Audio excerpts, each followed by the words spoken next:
This story begins more than 60 years ago with the demise of Lake Michigan's native populations of lake trout. Once the top predator, the big fish, lake trout populations had all but disappeared under the pressure of commercial fishing and the onslaught of parasitic sea lamprey. Here's DNR Fisheries research biologist Jory Jonas. Basically, some combination of the invasive sea lamprey coming into the Great Lakes through the St. Lawrence Seaway and commercial fishing led to basically the complete extirpation of lake trout from Lake Michigan. Lake Superior had managed to maintain some of its remnant forms, as had some components in northern Lake Huron. But Lake Michigan does not have any remnant forms, and at this time, every fish that you collect, except for a few, are from stocking that primarily from the U.S. Fish and Wildlife Service. Jory and her colleagues at the DNR's Charlevoix Fisheries Research Station are working with a number of other agencies and academic institutions trying to restore self-sustaining populations of lake trout in Lake Michigan. Working with Jory, graduate student Kyle Broadway is doing research on fish behavior and various forms or strains of lake trout. Current Lake Michigan lake trout are derived from hatcheries, so that involves us having to create brood stocks from various strains that we think are most apt to best survive and reproduce in the wild Lake Michigan habitats. Lake trout brood stocks taken from distant places like Lake Superior and the Finger Lakes of New York have been used for decades with some success.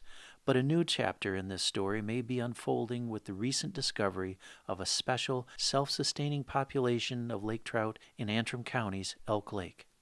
Yeah, I was out on a survey that I wasn't even supposed to be on with an inland lake crew, but it was at a time when the water was cold, and they set this large trap net and they caught 2 lake trout, and I happened to be on board when they caught them and started asking questions.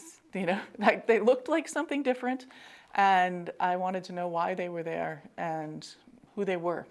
Jory and her colleagues completed genetic assessments of the fish showing that the Elk Lake strain of trout is distinct from hatchery strains. And they look different too. In relation to the morphometrics and the genetics, this is a distinct form of lake trout compared to any hatchery form that currently resides in Lake Michigan. And it's most similar to historic wild populations or remnant populations in northern Lake Michigan.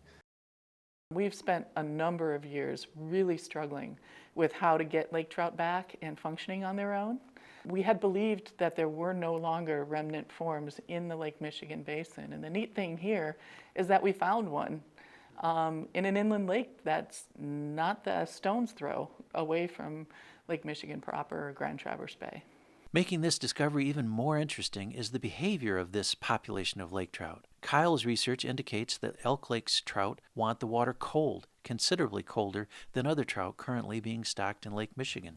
The Elk Lake fish tended to occupy much lower temperatures than what Great Lakes or Finger Lakes origin lake trout were shown to occupy. Kevin Donner is the Great Lakes Fisheries Program Manager for the Little Traverse Bay Bands of Odawa. He thinks this strain of lake trout just might be helpful. If it does work, if this fish retains its characteristics and the behavior that I think some of this work has revealed, it could be a pretty important part of lake trout restoration. It could provide a component of that kind of assemblage of different strains of lake trout that is able to avoid commercial fishing nets while still providing a population that serves that ecological role. What we are concerned about is building a stock that will naturally reproduce. And if we can get self-sustaining stocks built up in Lake Michigan, we'd call that a success. Also, trying to bring in some of the genetic diversity that had been lost in the past would be extremely valuable and create a more resilient population to handle future changes that might be down the line.